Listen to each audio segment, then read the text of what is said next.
Salut à tous, c'est Frédéric Delavier. Ce soir, je voulais vous faire une petite vidéo anthropologique pour vous parler de la cause principale de l'explosion en volume et en intelligence du cerveau humain. Pour cela, je vous écris un petit texte qui est plutôt un texte assez long pour vous expliquer comment le cerveau humain s'est développé et quelles en sont les causes. Pour ça, je l'ai étayé avec de nombreux faits, un millefeuille argumentatif qui vous permettra de comprendre qui nous sommes.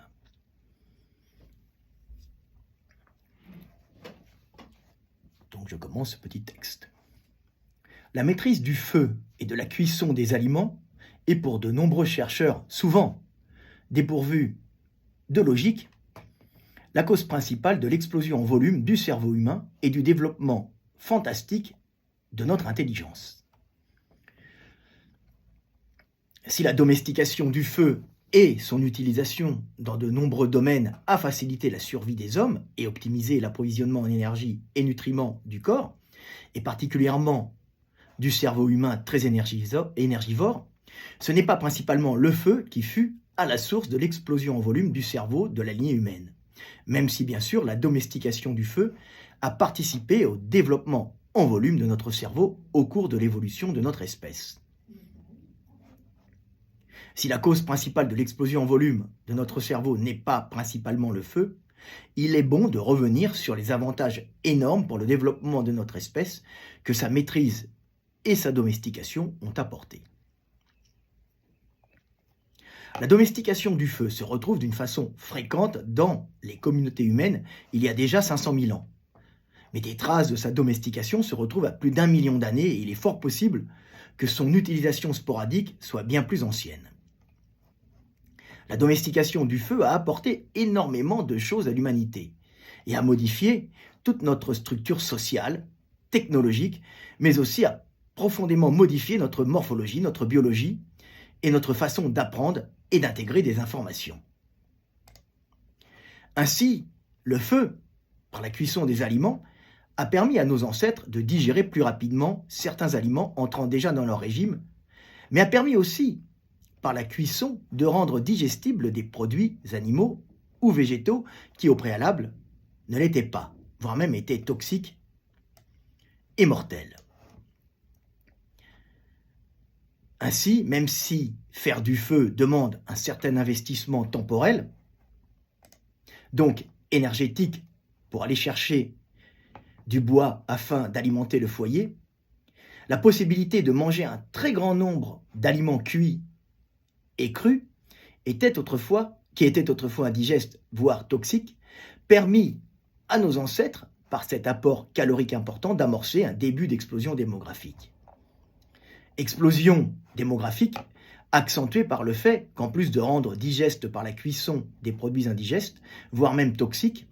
le feu, par cette cuisson, éliminait aussi les bactéries pathogènes pouvant proliférer dans les aliments stockés un certain temps après leur récupération, et ainsi permettait de les conserver plus longtemps avant de les manger, en les assainissant au préalable par une cuisson éliminant les pathogènes microbiens ayant pu y proliférer, permettant par là de maintenir des réserves alimentaires plus longtemps et de stocker plus d'aliments, favorisant un apport constant de nourriture, limitant les carences nutritionnelles possibles et les manques caloriques délétères pour la survie de nos ancêtres. De plus, le feu rentrait dans le processus de fabrication d'outils plus ou moins rudimentaires, entre autres en chauffant des résines végétales servant de colle pour assembler des outils faits de plusieurs pièces ou en durcissant par chauffage la pointe des lances. Mais plus encore, en permettant de se réchauffer autour du foyer et de s'unir devant la douce chaleur des flammes et le crépitement calmant des bûches, le feu rassurait en éloignant les prédateurs. Rassurait en éloignant les prédateurs, permettait aussi, par son action protectrice, de mettre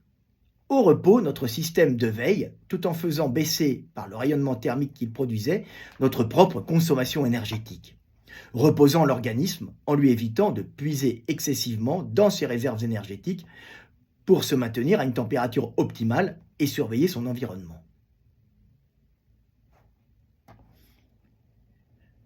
Ces rassemblements tribaux et culturels autour du feu protecteur et reposant permettaient aux hommes ancestraux dans cette atmosphère sécurisée de mieux se focaliser sur l'enseignement oral dispensé par les sages, les chefs ou les chamans, et ainsi de mieux intégrer des informations fondamentales pour leur survie et celle du groupe. Si le feu fut primordial au développement de l'humanité, ce n'est pas la cuisson de la viande et des aliments en général, et l'apport massif de nutriments qui en découlait, qui permit l'explosion en volume du cerveau humain et de l'intelligence humaine, mais un tout autre phénomène plus subtil qui impacta spécifiquement l'humanité. Car le processus de la cuisson par le feu des aliments, qui les rend plus digestes et moins toxiques, est d'une façon analogue pratiqué mécaniquement par les carnivores purs, qui, par leur système digestif beaucoup plus spécialisé que celui des humains, brûlent véritablement dans leur estomac grâce à l'acidité de leur suc digestif la viande qu'ils ingèrent, décomposant rapidement les tissus coriaces, les fascias et les tendons, et détruisant par cette cuisson chimique les bactéries pathogènes mortelles susceptibles de se développer dans les vieilles viandes commençant à pourrir. Ce n'est donc ni la consommation de viande et ses acides gras essentiels contenus dans les graisses animales, ni la cuisson qui permirent le développement exceptionnel du cerveau humain, car si c'était le cas, lions, chats et chiens, ces carnivores purs, seraient déjà dans l'espace et auraient marché sur la Lune bien avant nous. La raison du développement exceptionnel de notre cerveau est à chercher ailleurs et réside dans une particularité comportementale que seule notre espèce possède et qui peut être considérée comme le socle ou la pierre de fondation de l'humanité et de l'intelligence humaine. Le développement unique du cerveau humain en volume et en intelligence est donc dû à une particularité propre à notre espèce, qui enclencha l'explosion en volume de notre encéphale. Explosion en volume consécutive à la conservation de mutations entraînant une prolifération neuronale, mutations entraînant des proliférations neuronales qui, en général, par la surconsommation énergétique des tissus cérébraux qu'elles entraînent, ne sont pas conservées. Cette particularité propre à notre espèce, qui enclencha cette explosion en volume du cerveau de nos ancêtres, est notre capacité si unique dans le règne animal à exprimer des notions de temps dans notre communication. Capacité extraordinaire qui permit à notre espèce de s'extirper de la communication dans l'ici et maintenant, véritable prison temporelle dans laquelle sont confinées les autres espèces sociales. Pour communiquer enfin sur le passé et sur le futur, faisant de nous par le verbe des êtres historiques capables de raconter des histoires qui sont en général des mémorisations d'actions importantes ayant favorisé la survie des individus et qu'il est bon de transmettre de génération en génération pour optimiser la survie du groupe. Ces notions de temps exprimées permirent aussi de préméditer par le verbe primitif des actions futures et ainsi, par cette préméditation verbalisée, d'organiser la conquête du territoire et la récupération énergétique sur celui-ci, faisant de nous de terribles prédateurs chassant en groupe d'une façon organisée, comme les autres prédateurs sociaux le font, mais surtout par le verbe organisant leur chasse, déroutant ainsi les proies habituées à des prédateurs instinctifs et non à des prédateurs calculateurs ayant au préalable prémédité et organisé par le verbe leur chasse et la mise à mort de leur proie.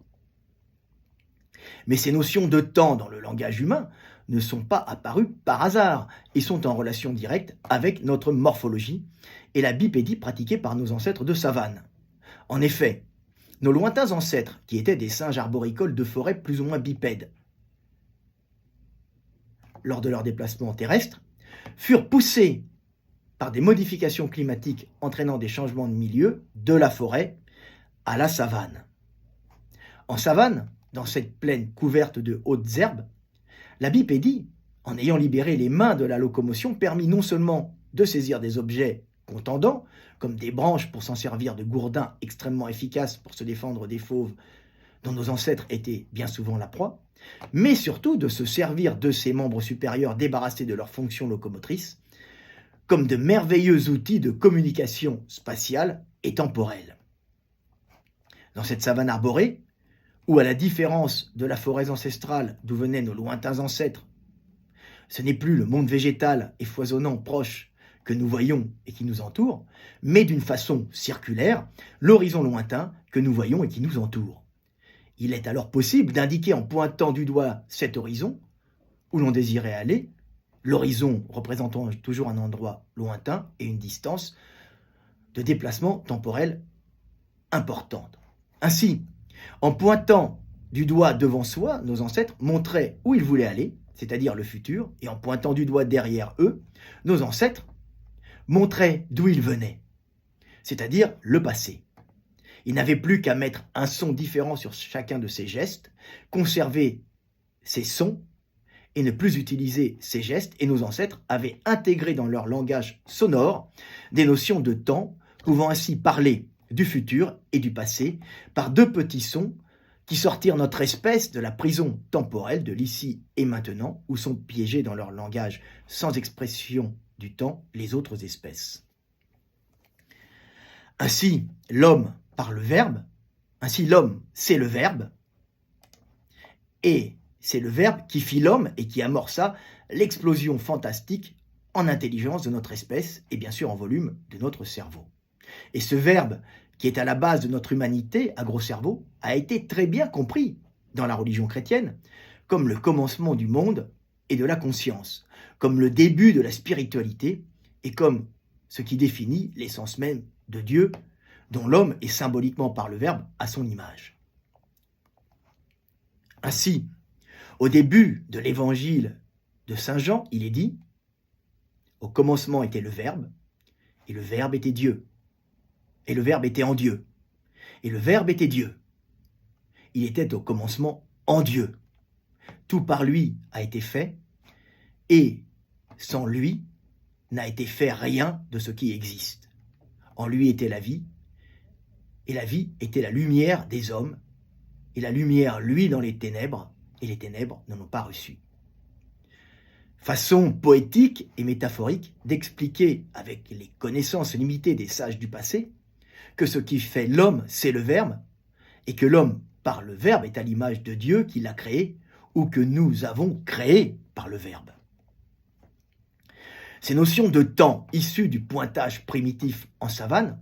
sont intéressantes à comprendre en les mettant en rapport avec la latéralisation droitière initiale de notre espèce. La latéralisation droitière de notre lignée est une chose très ancienne. Et il y a déjà plus de 12 millions d'années, les ancêtres communs de ce qui donnera plus tard par spéciation les gorilles, les chimpanzés et les hommes, qui sont tous plus ou moins droitiers, étaient déjà logiquement, globalement et génétiquement droitiers. Particularité avantageant avant tout les espèces sociales en facilitant et en accélérant les interactions des individus entre eux. Car quand l'espèce est génétiquement latéralisée, il est plus facile de communiquer gestuellement et de passer, par exemple, des objets de main droite à main droite, les individus agissant instinctivement en s'attendant à réagir en droitier avec des droitiers. La communication primitive de nos ancêtres dans l'indication spatiale et temporelle par le pointage se passait logiquement pour nos ancêtres droitiers avec des mouvements de la main droite. Ainsi, en utilisant le bras droit pour pointer du doigt l'horizon, se trouvant devant eux, nos ancêtres indiquaient le futur et où ils désiraient aller. Et en utilisant le bras droit pour pointer du doigt l'horizon, se trouvant derrière eux, nos ancêtres indiquaient donc dans leur communication le passé et d'où ils venaient. Cette capacité qu'avaient nos ancêtres à communiquer sur le temps et l'espace de la main droite a laissé une trace au niveau anatomique dans la structuration du cerveau des humains modernes. Ainsi,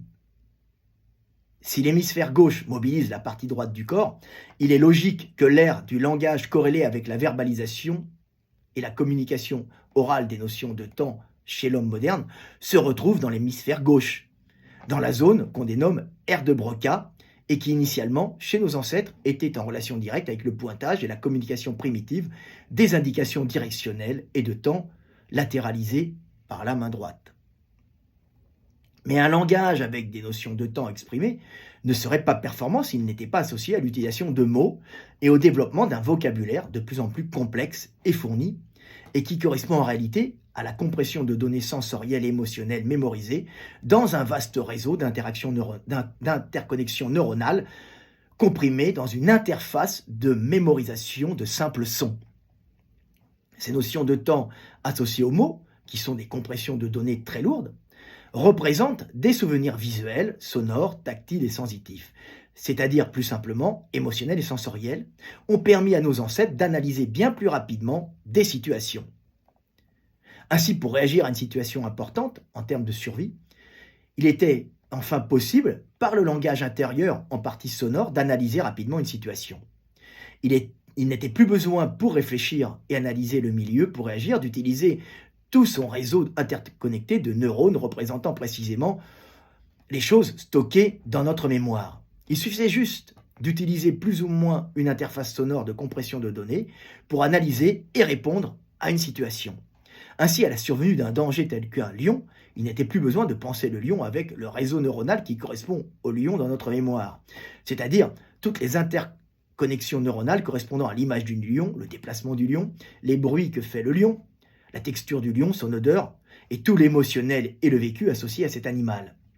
Il suffisait juste de penser lion par le son du mot qui y correspondait pour l'intégrer dans l'analyse de la situation du moment où intervenait le lion. Nos ancêtres, par ces notions de temps verbalisées et cette interface sonore en son peu consommatrice d'énergie, pouvaient enfin penser et communiquer rapidement. Il suffisait simplement d'analyser la situation en mots et notions de temps, soit dans la communication entre individus, soit par le langage intérieur, par le questionnement rapide, verbalisé, analysé par la thèse et l'antithèse une situation afin d'y trouver, en groupe ou tout seul, une réponse rapide. Bien sûr, cette analyse verbalisée rapide du monde pouvait aussi être ralentie pour visualiser avec plus de précision une situation. Ainsi, sans être dans une situation d'urgence où communiquer et analyser rapidement sont essentiels à la survie, les hommes pouvaient revenir à une visualisation précise des choses en ralentissant la vitesse de leur pensée, utilisant de moins en moins l'interface sonore langagière pour penser avec plus de précision en images, en sons, en odeurs, et avec tous les sens et toutes les émotions qui sont associées aux choses mémorisées. Penser et analyse beaucoup plus lente et consommatrice d'énergie par la lourdeur des informations et le vaste réseau d'interconnexions neuronales utilisées. Les notions de temps et les compressions de données en mots furent donc des outils linguistiques qui permirent à notre lignée non seulement de s'extraire de la prison temporelle de l'ici et maintenant, où était bloquée la communication de nos ancêtres, pour enfin pouvoir communiquer sur le passé et le futur, mais aussi de pouvoir penser et analyser beaucoup plus vite par cette interface de compression de données émotionnelles et sensorielles en son, rendant l'acquisition d'une énorme mémoire dans un énorme réseau neuronal enfin utile. Car sans cette compression de données en son, une énorme mémoire pensant et analysant lentement une situation aurait été inefficace par cette lenteur dans son analyse, ne permettant pas de réagir rapidement à des dangers ou des opportunités, et surtout par la consommation énergétique colossale qu'aurait demandé cette analyse trop lente sans interface sonore. C'est ainsi qu'avant la découverte fortuite des outils linguistiques que sont les notions de temps et l'acquisition d'une interface sonore faite de compression de données en mots, une grosse mémoire contenant un gros cerveau aurait été inutile et même dangereuse pour nos ancêtres par sa lenteur et sa consommation calorique monstrueuse. Ce n'est qu'avec la découverte d'outils linguistiques et leur complexification que les mutations génétiques entraînant des proliférations neuronales furent enfin sélectionnées, rendant l'acquisition d'une grosse mémoire, contenue dans un gros cerveau, enfin utile par la rapidité de son utilisation grâce à cette interface sonore faite de notions de temps verbalisées et de compression de données en mots. C'est pour cela qu'à chaque découverte d'outils linguistiques trouvés fortuitement par les hommes et rendant la pensée et l'analyse plus rapides et plus précises, les mutations génétiques entraînant une prolifération neuronale étaient de nouveau sélectionnées, faisant rapidement exploser en volume et en intelligence le cerveau de notre espèce. Si le cerveau humain, capable par ses notions de temps données par la bipédie en savane et l'utilisation d'une interface sonore unique et complexe faite de sons que sont les mots, est un véritable gouffre énergétique, il permet néanmoins, par sa capacité d'analyse fantastique, de rapporter beaucoup plus d'énergie qu'il n'en consomme, poussant l'homme d'une façon invasive à coloniser tous les milieux pour les exploiter afin d'en rapporter assez d'énergie pour le faire vivre, lui permettre de se reproduire et de continuer à alimenter son gros cerveau en énergie. Ce qui a fait exploser le cerveau de notre lignée en volume, ce n'est donc pas le passage à une alimentation plus carnivore, ni la domestication du feu, mais la découverte fortuite d'outils linguistiques et principalement les notions de temps données par la bipédie en savane, libérant les bras de la locomotion et permettant d'indiquer par le pointage la flèche du temps, permettant d'indiquer où l'on va, le futur, et d'où l'on vient, le passé. La pierre de fondation de l'humanité, c'est donc le Verbe, ce Verbe qui met symboliquement l'homme à l'image de Dieu par sa capacité à dire « je suis, j'étais et je serai ». Comme le Dieu des Hébreux qui, sur le mont Sinaï, sous la forme d'un buisson ardent représentant, dans un langage primitif, l'énergie initiale créatrice de toute chose, est interrogé par Moïse et à la question du prophète qui lui demande « Qui es-tu » Dieu, sous la forme de cette énergie, mère de toutes choses, lui répond « Je suis celui qui suis. Tu diras aux fils d'Israël, je suis, m'a envoyé vers vous. » C'est-à-dire l'énergie générant la conscience et la capacité de dire « je suis », mettant par le Verbe l'homme à l'image de Dieu, et l'homme par ce Verbe générant lui-même Dieu, par cette capacité à parler du futur et du passé, lui permettant de se projeter en d'autres lieux et d'autres temps, de se concevoir ainsi en esprit sans le corps, et devant l'angoisse de la mort et de la finitude que génère cette capacité de se projeter dans son futur inéluctable, qu'est sa propre mort, de rêver et d'espérer que cet esprit qui projette par le Verbe en d'autres lieux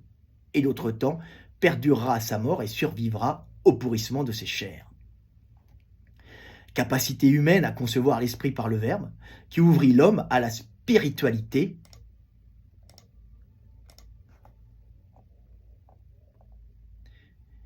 et lui permit de concevoir l'esprit des morts, l'esprit des animaux, l'esprit des dieux, et plus tard, l'esprit de Dieu, créateur de toutes choses. C'est donc le Verbe qui est le socle de l'humanité, c'est le Verbe qui est l'outil ayant amorcé l'explosion en volume et en intelligence du cerveau de notre lignée. C'est ce même Verbe qui nous a permis de nous multiplier d'une façon invasive pour conquérir le monde, tout en nous ouvrant la porte de la spiritualité. Mais c'est aussi le Verbe qui nous a confrontés à l'angoisse de la finitude, qui taraude tous les hommes et qui nous pousse à agir avant de mourir, sachant que notre temps est compté. Voilà, petite vidéo d'anthropologie pour vous expliquer que le secret de l'humanité, ce qui a fait exploser en volume le cerveau humain et notre intelligence, c'est tout simplement la capacité d'indiquer par la bipédie à la libération des bras où l'on va et où l'on vient, d'indiquer par cela le futur et le passé, de mettre un son sur ces gestes, d'enlever les gestes, et ainsi de s'extraire de l'ici et maintenant pour pouvoir parler du futur et du passé. Parler du passé pour se remémorer en groupe des actions salvatrices qui permirent à l'humanité de survivre et d'enseigner par cela, en intégrant dans notre mémoire par ce Verbe qui parle d'actions passées, des choses utiles à notre survie, et surtout par ce Verbe, par cette capacité d'exprimer le futur, de préméditer en groupe des actions prédatrices sur le monde pour en rapporter l'énergie, pour en rapporter cette sacro-sainte calorie. C'était Fred Delavier, je vous aime et paix sur terre mes frères et sœurs.